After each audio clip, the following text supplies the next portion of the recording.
Eu convido os amados irmãos, a igreja, para a leitura da palavra de Deus. Está no Evangelho de Mateus, capítulo 24. Vamos ler do versículo 1 ao 28. Evangelho de Mateus, capítulo 24. Vamos ler do versículos 1 ao 28.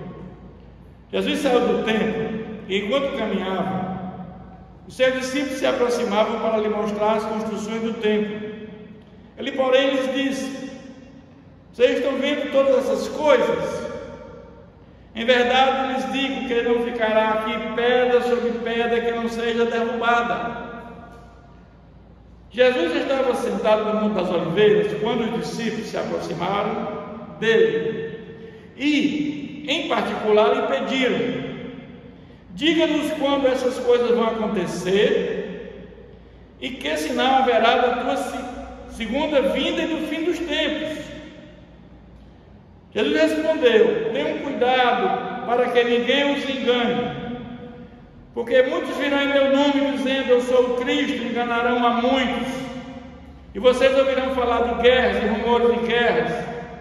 Fiquem atentos e não se assustem, porque é necessário que isto aconteça, mas ainda não é o fim, porque nação se levantará contra nação e reino contra reino.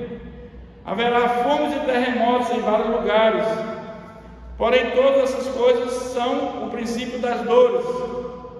Vocês serão entregues para serem maltratados, e eles os matarão. Vocês serão odiados por todas as nações por causa do meu nome. Nesse tempo, muitos hão de se escandalizar, trair e odiar uns aos outros. Muitos falsos profetas se levantarão e enganarão a muitos. E, por se multiplicar a maldade, o amor se esfriará de quase todos. Aquele, porém, que ficar firme até o fim, esse será salvo. Será pregado este evangelho do reino por todo o mundo, para testemunho de todas as nações. Então virá o fim. Quando, pois, vocês virem situado no lugar santo o abominável da desolação, de que falou o profeta Daniel, quem lê entenda, então os que estiverem na Judéia fujam para os montes, quem estiver no terraço não desça para tirar de casa alguma coisa, quem estiver no campo não volte atrás para buscar a sua capa. Ai das que estiverem grávidas e das que amamentarem naqueles dias. Orem para que a fuga de vocês não aconteça no inverno, nem no sábado, porque nesse tempo haverá grande tribulação, como nunca houve desde o princípio do mundo até agora, e nunca mais haverá. Não tivessem aqueles dias sido abreviados, ninguém seria salvo, mas por causa dos escolhidos, tais dias serão abreviados. Então, se alguém disser a vocês: olhe, aqui está o Cristo, ou ali está ele, não acreditem, porque surgirão falsos cristos e falsos profetas, operando grandes milagres e prodígios, para enganar, se possível, os próprios eleitos. Eis que tenho predito isso a vocês. Portanto, se disserem a vocês: eis que ele está no deserto, não vá lá. Ou se dissereis que ele está no interior da casa, não acreditem, porque assim como o relâmpago sai do oriente e brilha até o ocidente, assim será a vida do Filho do Homem. Onde estiver o cadáver, aí se ajuntarão os abutres. Amém? Vamos falar com Deus mais uma vez. Senhor, nosso Deus, Tua palavra foi lida, Pai. Pedimos que Teu Santo Espírito, Senhor, nos use como instrumento Teu para a pregação desta palavra, Pai. Esta palavra que ela nos edifica, ela nos encoraja, Senhor, a enfrentar as adversidades, Senhor, na certeza que um dia o Senhor voltará pela segunda vez para arrebatar a sua igreja dos ares, Pai, e estarmos um dia por toda a eternidade com o Senhor. Que privilégio, Senhor, daqueles que foram regenerados pelo Teu Santo Espírito, Pai, e justificados pela fé em Jesus. Obrigado por cuidar de nós. Oramos em nome de Jesus. Amém. Eu quero, meus irmãos, à luz desse texto, trazer o seguinte tema: o sermão profético de Jesus sobre o fim dos tempos. O texto começa dizendo que Jesus saiu do templo e, enquanto caminhava, os seus discípulos se aproximaram para lhe mostrar as construções do templo. Ele, porém, lhe disse: vocês estão vendo todas essas coisas? Em verdade lhe digo que não ficará aqui pedra sobre pedra que não seja derrubada. Por que Jesus fala isso? Jesus fala isso com relação àquele templo. Nós sabemos que quando Salomão foi rei, ele construiu o templo, e aquele templo foi derrubado com o Império Babilônico, com Nabucodonosor, no ano 586 a.C. Depois o Império Babilônico cai, o Império Persa é o império dominante à época, e eles concedem que os judeus voltem para construir o templo através de Esdras, e a parte de Ageu, a parte espiritual, para incentivar o povo espiritualmente para reconstruir o templo. Mas aquele templo reconstruído, a segunda casa, ela foi mais tímida. Alguns ficaram chateados com aquilo, e o fato é que Ageu diz que a glória da segunda casa é maior do que a primeira, porque na segunda casa, Jesus esteve naquela segunda casa. Mas esse templo aqui, o rei Herodes o grande porque ele fez grandes obras, esse rei, sabemos, sanguinário, mas é um templo que foi muito bonito, pedras brancas, parecia névoa, um templo lindo. E Jesus está dizendo que ele não ficará pedra sobre pedra que não seja derrubada. E ele fala que haverá uma grande tribulação. Então Jesus está falando de duas coisas: da derrubada desse templo e também da segunda vinda dele. Mas ele cita aqui o profeta Daniel. E o que é que Daniel profetizou? Lá no capítulo 9 de Daniel diz o seguinte: Jeremias tinha profetizado que o povo seria escravizado na Babilônia por 70 anos. Mas Daniel, ele tem uma visão de 70 vezes 7, 490 anos, que não são literais. E ele diz: 70 semanas estão determinadas para o seu povo e para a sua santa cidade, para acabar com a transgressão, para dar fim aos pecados, para expiar a iniquidade, para trazer a justiça eterna, para selar a visão e a profecia, para ungir o santo dos santos. Isso acontece na pessoa de Jesus.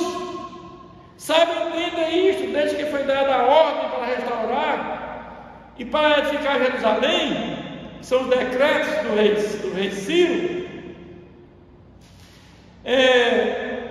A vinda do ungido, o príncipe haverá 7 semanas, 72 semanas.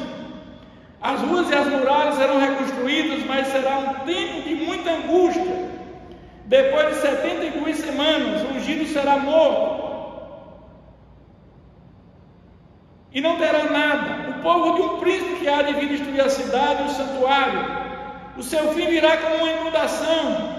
Até o fim haverá guerra e desolação predeterminadas. Ele fará firme aliança com muitos por uma semana. Na metade da semana fará cessar sacrifício e oferta de cereais. Sobre a asa das abominações, como falou Daniel lá naquele texto, virá aquele que causa desolação até que a destruição que está determinada seja derramada sobre ele. Jesus está aqui simplesmente vendo Daniel, porque na realidade, meus irmãos, existem várias visões sobre a questão dessa semana de Daniel. A visão dos Macabeus, que vai desde o exílio, que começou em 605, Babilônia, para levar Daniel e seus amigos, e encerra em 1164, quando os Macabeus, aquela revolta dos Macabeus, Matatias e seus filhos, tomaram o templo e restauraram o templo, que ficou impróprio por Antíoco IV, que levou todos os utensílios. Isso é uma visão. Outra visão é dispensacionalista, que começa com o decreto de Artaxerxes em 458 e vai até a morte do Messias, 69 semanas. E a outra semana há um interlúdio, um intervalo de tempo muito grande, que só vai acontecer na segunda vinda de Cristo. Essa é a interpretação dispensacionalista. A outra é uma preterista, que vai do decreto de Ciro, no ano 538, até a morte do Messias, que completou 7 semanas. Mas eu entendo que a visão correta é a visão futurista. Começa com o decreto de Ciro, como diz o texto, e vai até a morte do Messias, que aí são 69 semanas. E a última semana de Daniel é que nós estamos vivendo. Começa desde a morte de Cristo até a segunda vinda de Cristo. Mas quando chegou no ano 70, como diz o texto, ali o templo foi destruído. E ele diz lá no texto o seguinte: diz o seguinte: na metade da semana fará cessar o sacrifício e a oferta de cereais. O que ele quer dizer com isso? Quando Jesus fez um sacrifício único sobre nós. Lá no templo fazia sacrifício de animais. O templo tinha um lugar, o pátio, o lugar santo, e o santo do santo ficava a arca da aliança. E só podia entrar ali o sumo sacerdote uma vez por ano, para colocar sangue na tampa da arca, que é o propiciatório, daqueles 2 bodes, né? O bode emissário, né? Aquele, e o bode expiatório, o outro que ia para o deserto para lavar os pecados. Mas acontece que quando Jesus veio e morreu em nosso favor, ele fez um sacrifício único por nós. Não tem mais sentido sacrifício de animais. E ainda continuava o povo matando animais lá no templo como sacrifício para o perdão de pecados. Entendem? É por isso que agora Jesus vai dizer que aquele local será derrubado. Por quê? Porque depois que foi derrubado no ano 70, não houve mais sacrifício de animais. E naquele templo foi derrubado, não vai reconstruir outro templo. Hoje há uma mesquita lá naquele local. E daquele ano foi uma dispersão de judeus por o mundo inteiro, que só voltaram para Israel agora em 1948, com a criação do Estado de Israel. Então esse texto aqui quer nos dizer isso. Jesus diz que aquele templo vai ser derrubado porque continuaram ainda fazendo sacrifícios, e o meu sacrifício é único, o de Jesus. e cumprir a profecia de Daniel, que na metade da semana, é uma semana, meu irmão, que não é literal. A última semana de Daniel, já estamos dentro dela. Ela começa com a morte de Jesus e vai até a segunda vinda de Jesus. Ela é conhecida como milênio apocalíptico, a mesma coisa, que aqueles 1000 anos é o tempo de Deus, é da primeira e segunda vinda de Jesus. A última semana de Daniel conhecido como milênio apocalíptico, que é o tempo de Deus. Então é isso que Jesus está dizendo para os apóstolos, mas ele vai dizer o seguinte, que tenham cuidado, que ninguém os engane, porque muitos virão dizendo, eu sou o Cristo, e enganarão a muitos. Nós vimos que até o ano 70 surgiram muitos anticristos, muitos sofreram por causa de Jesus, muitos foram martirizados por causa de Jesus. Tiago foi morto por Agripa I, Herodes Agripa I, a espada. E todos os apóstolos morreram martirizados, com exceção de João. E quantos discípulos sofreram por causa do nome de Jesus, que Jesus está aqui falando? Mas aqueles que perseverarem até o fim serão salvos. Nós sabemos, meus irmãos, que antes da fundação do mundo, antes que o mundo fosse criado, a matéria, no princípio só existia o Pai, o Filho e o Espírito Santo. Tudo foi feito pela palavra de Deus. Mas o fato é que antes que o mundo fosse criado, Deus, pela sua presciência, Ele já sabia quem ia salvar. Ele criou a nós, seres humanos, criaturas humanas, e nós nos tornamos filhos de Deus por adoção quando fomos regenerados pelo Espírito Santo e colocamos a fé em Jesus, somos justificados por Deus Pai. Então esses já sabiam quem ia fazer isso e já escreveu o nome no livro da vida. Já está escrito quem vai se salvar. Aquele que perseverar até o fim é aqueles que estão com o nome escrito no livro da vida. São aqueles que jamais vão passar atrás da fé, que jamais vão negar o nome de Jesus. Esses jamais vão fazer isso. E está dizendo que levantarão falsos profetas, enganarão a muitos, o amor esfriará. Tudo isso está acontecendo já naquela época.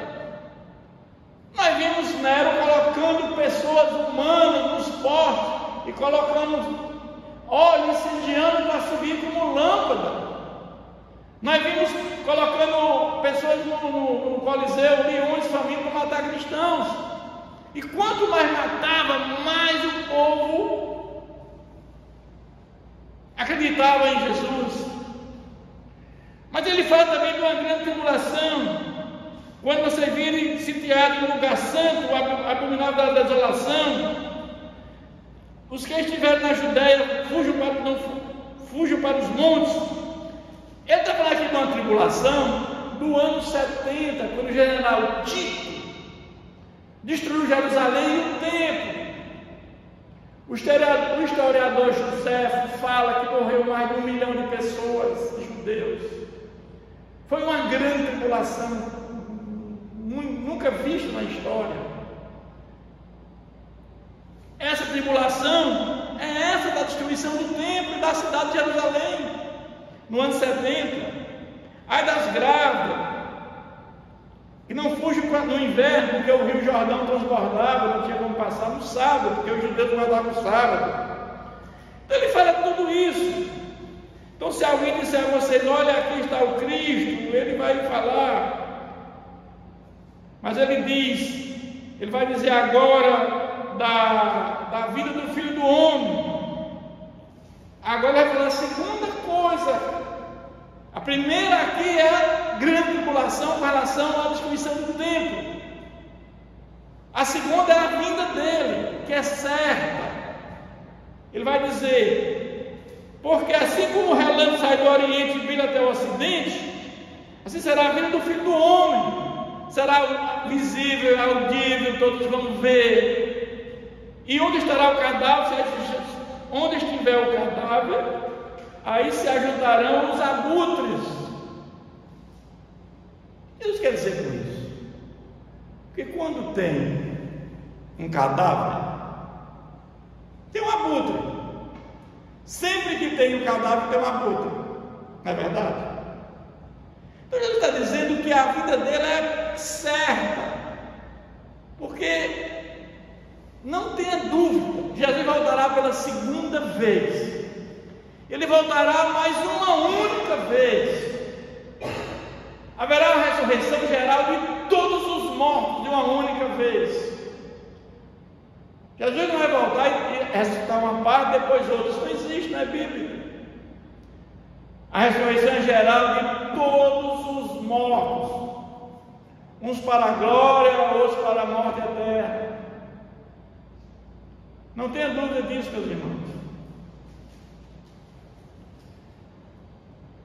Mas ele fala também que na segunda vinda dele, do Filho do Homem, o sol escurecerá, a lua. O que vai acontecer? Verão o Filho do Homem nas nuvens, com poder e grande glória. Ele enviará os seus anjos com grande som de trombetas, vai reunirá os seus escolhidos nos quatro ventos de uma outra extremidade dos céus. Mas ele fala também, ele diz que em verdade te digo que não passará essa geração sem que tudo isso aconteça. Jesus estava falando daquela geração dele, daqueles ali que estiveram com ele, que não aceitaram, não creram em Jesus. Em verdade te digo que não passará essa geração sem que tudo isso aconteça. A destruição de Jerusalém, a destruição do templo, aliás, o juízo de Deus naquele povo, aconteceu já, isso aqui já aconteceu.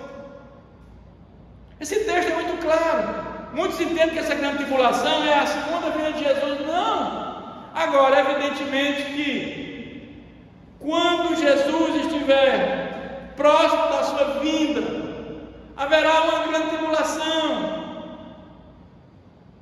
Guerra está acontecendo desde que Jesus veio, aconteceu muitas guerras. Primeira Guerra Mundial, Segunda Guerra Mundial. Nós estamos hoje com várias guerras em curso.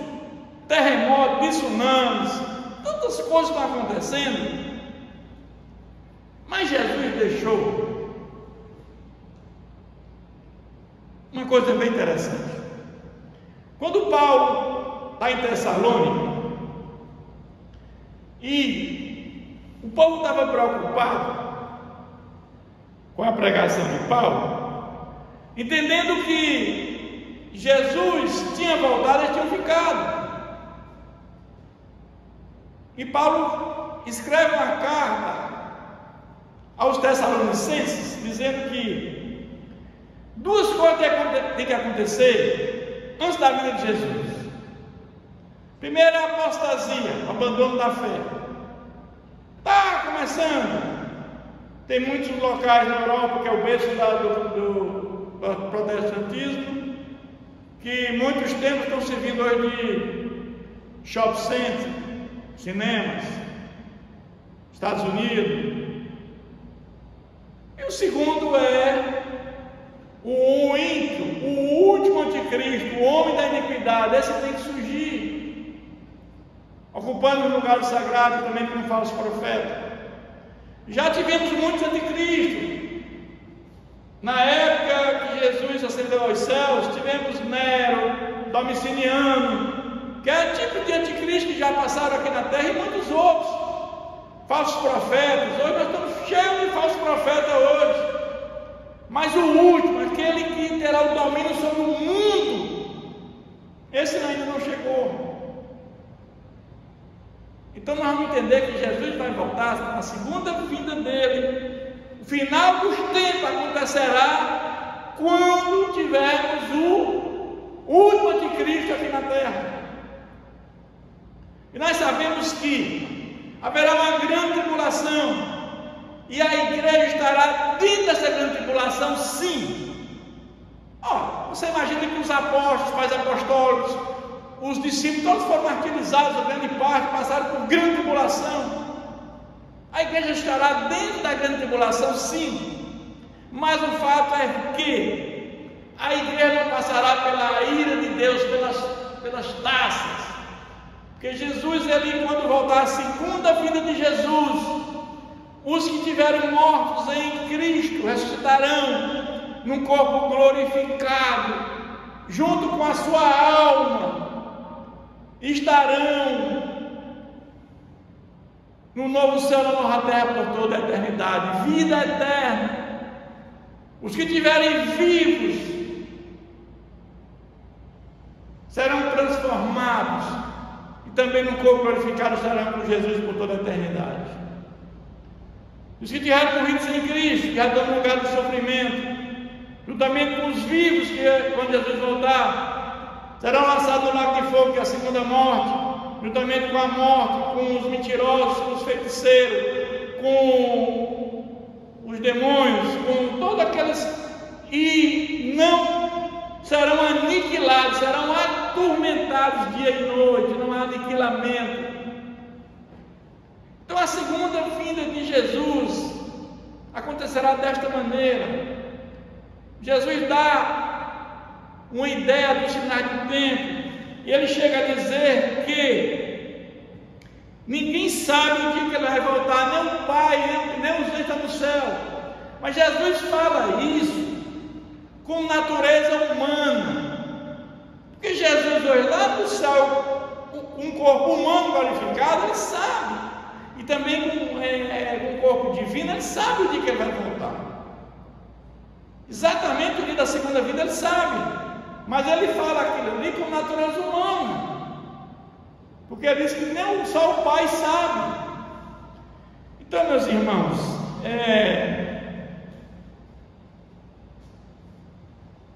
portanto, vigiem, porque vocês não sabem que dia virá o Senhor de vocês. Porém, considere. Então, Jesus, ele pede para a gente estar vigilante, porque aqueles que morrem em Cristo, meus irmãos, a sua alma já entra em gozo no terceiro céu, no paraíso. Se Jesus voltar daqui a bilhões de anos, 1 milhão de anos, não tem problema nenhum, porque a alma já está em gozo. Agora, se morre sem Cristo, a alma vai estar em sofrimento imediatamente após a morte. Hebreus 9:27 diz que ao homem é dado morrer uma única vez, sexo e juízo. Então nós sabemos que após a morte há o juízo.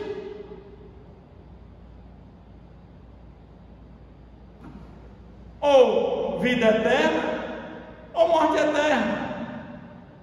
Então esse texto ele é muito rico, ele fala de duas coisas: da destruição do templo e da vinda de Jesus no final dos tempos.